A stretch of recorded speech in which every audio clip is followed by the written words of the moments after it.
All right, so when you think Knights Templar, what comes to mind, right? Dudes in white cloaks with red crosses, crusading warriors. But what if I told you that's only half the story? What if they were less like simple soldiers and more like the world's first multinational corporation, a kind of medieval powerhouse that literally invented modern banking? So that brings us to the big question, doesn't it? How did just 9 basically broke knights become richer than actual kings? And maybe more importantly, why did it all end with them being burned alive? This is a story of their just mind-blowing rise and their brutal, shocking fall. It's really a tale of faith, finance, and one of the biggest, most successful character assassinations in all of history. Okay, so let's set the scene. The year is 1119. Jerusalem is now in Christian hands after the First Crusade. But here's the thing. While the city itself might be secure, the second you step outside those gates, you are in a full-on war zone. There was this huge, massive security gap. I mean, we're talking about pilgrims, regular folks trying to visit holy sites, and they were just being robbed and slaughtered left and right. The roads were literally littered with bodies. It was chaos. And into this chaos steps a French knight named Hugues de Payens. He looked at this absolute mess and saw not just a problem to be solved, but, well, a kind of startup opportunity, a business with a soul. And his idea? It was completely bonkers for the time. I mean, truly radical. You had your monks, who prayed and took vows of peace, and you had your soldiers, who, well, fought and killed for a living. These two things did not mix, but Hugues proposed smashing them together to create something new, the monk soldier, a guy who prays like a monk but fights like an absolute killer. For people back then, this was like hearing about a vegetarian butcher. It just didn't compute. And get this future global enterprise started with 9 guys, just 9. They were so poor, their famous seal actually showed 2 knights riding 1 horse. That wasn't just for show, it was a symbol of how broke they were. They were basically a tiny private security startup operating in what was probably the most dangerous place on the planet. So the question is, how does a tiny startup like that go global? Well, you need 2 things, right? You need a killer marketing campaign, and you need a legal structure that lets you do whatever you want. And believe me, they got both. This is where Saint Bernard of Clairvaux comes in. Think of him as the biggest celebrity influencer in all of Europe. Seriously, this guy's endorsement was everything. He wrote this incredibly influential piece that was basically the ultimate marketing brochure for the Templars. He argued that they weren't just fighting regular guys on a battlefield. No, they were fighting a twofold war, a war against physical enemies and a war against spiritual evil itself. But wait, what about that whole thou shalt not kill thing? Kind of a big deal. Well, Bernard came up with this brilliant theological loophole. It's called malicide, which literally means the killing of evil. He argued that when a Templar kills an enemy of the faith, it's not homicide, it's not a sin, it's basically pest control for the soul. It's the destruction of evil itself. Can you imagine the psychological edge that gives you? Dying in battle suddenly isn't a failure, it's a fast-track ticket to heaven. Okay, so they had the theological justification locked down. God was on their side. Now they just needed to get above the law of mere mortals. And in 1139, they got their wish. The Pope gave them the ultimate legal cheat code. It came in the form of a papal bull called Omne Datum Optimum, and it was, wow. Just look at the perks. They were exempt from all local laws and taxes. They could cross any border they wanted without paying tolls. They could build their own churches. And the big one, they answered to no one, no king, no bishop, only to the Pope himself. They were, for all intents and purposes, a sovereign corporate entity. The world's first multinational corporation was officially open for business.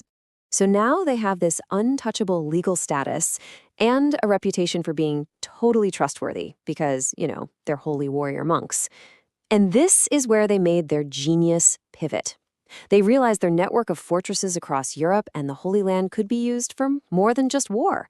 It could be used for finance. And in doing so, they basically invented modern banking. Here's how it worked. It was brilliant. It was basically a letter of credit. So let's say you're a pilgrim in London. You don't want to carry all your gold on that dangerous road to Jerusalem.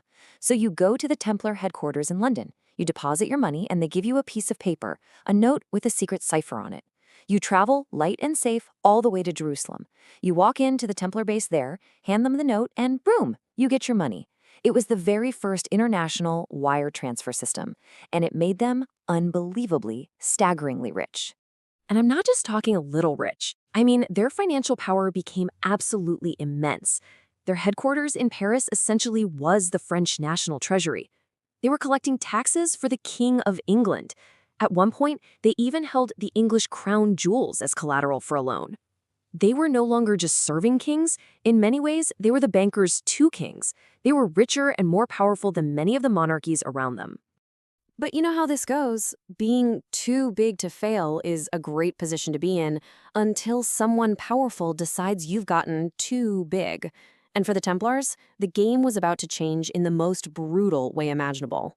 Here's what happened.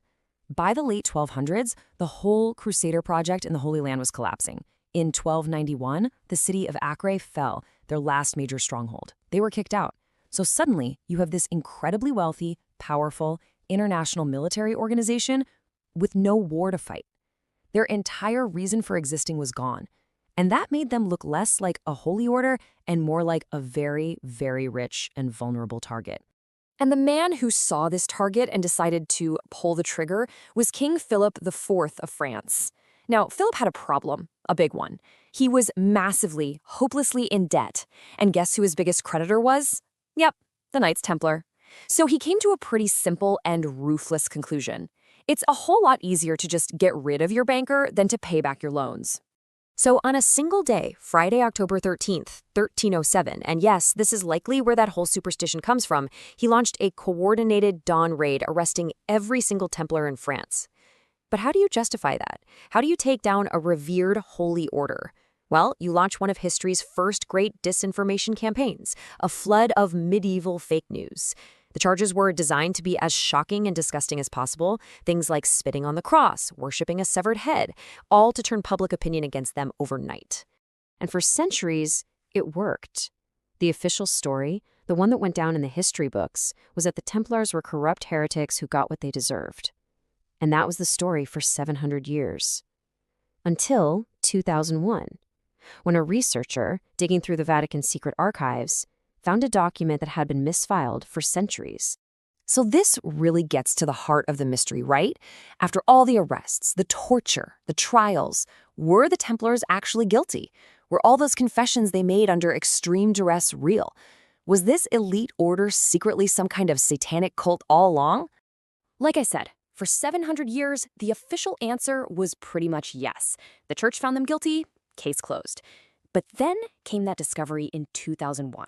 A lost document that completely flips the script on their entire story. It's called the Chinon Parchment. And this document, it is the smoking gun.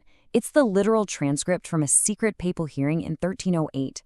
And what it shows is that the Pope himself, Pope Clement V, personally investigated the Templar leaders.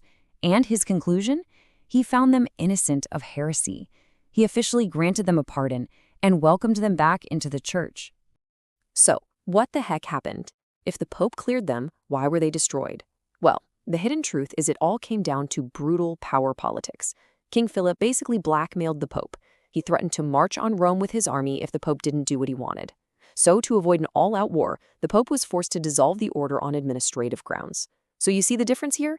The Templars weren't destroyed because they were heretics. They were destroyed because they were rich. It was their balance sheet, not their souls, that got them killed.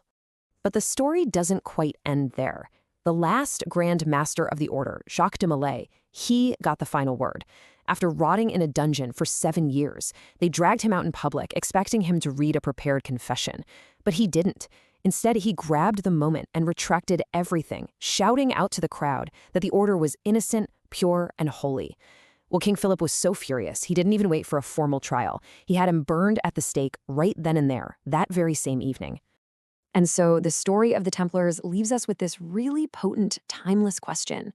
What happens when an organization gets too powerful to control and just too rich to be forgiven for it?